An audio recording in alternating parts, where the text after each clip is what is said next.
দেশের মানুষকে আর ফাঁকি দেওয়া চলবে না। সংবাদ মাধ্যম ও মত প্রকাশের পূর্ণ স্বাধীনতা ইতিমধ্যে নিশ্চিত করা হয়েছে।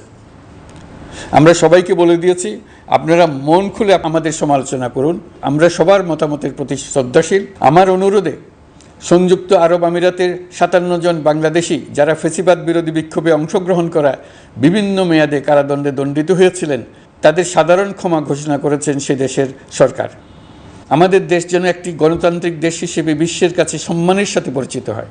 দেশের পরিকল্পনা যেন দেশের মানুষ কেন্দ্রিক হয়, কোনো নেতা বা দল কেন্দ্রিক না হয়। ব্যাংকিং খাতে এই 1 মাসে বিরাট পরিবর্তন এসেছে, আপনারা নিশ্চয়ই সেটা লক্ষ্য করেছেন। মিডিয়া যাতে কোনো রকম বাধা বিপত্তি ছাড়া নির্বিঘ্নে তাদের কাজ করতে পারে, সেজন্য একটা মিডিয়া কমিশন গঠন করা সরকারের সক্রিয় বিবেচনাধীন।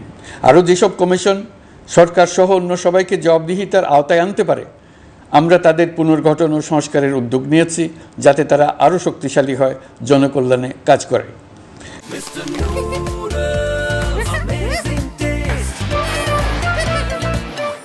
দায়িত্ব গ্রহণের পর বিভিন্ন দেশের সরকার প্রধান টেলিফোনে এবং শুভেচ্ছা বার্তা পাঠিয়ে আমাকে অভিনন্দন জানিয়েছেন।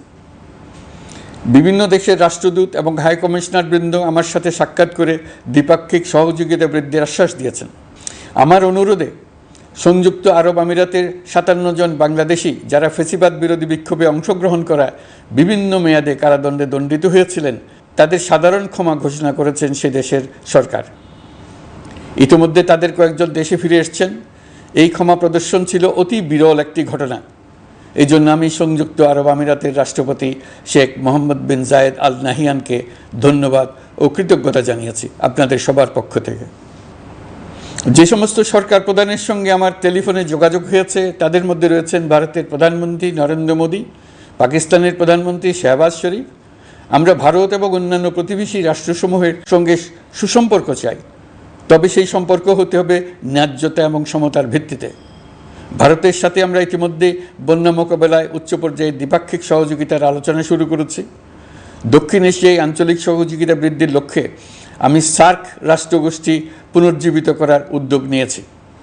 আমরা চাই আমাদের দেশ যেন একটি গণতান্ত্রিক দেশ হিসেবে বিশ্বের কাছে সম্মানের সাথে পরিচিত হয়।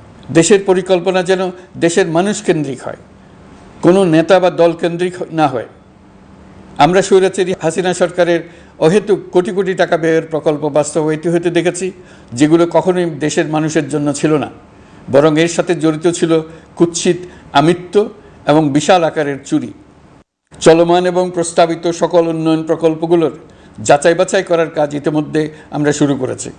প্রকল্প বাস্তবায়নের পর্যায় বিবেচনা করে বাকি কাজে ব্যয়ের সাশ্রয় এমনকি প্রয়োজন মতে তা বাতিল করার কথা বিবেচনা করা হবে।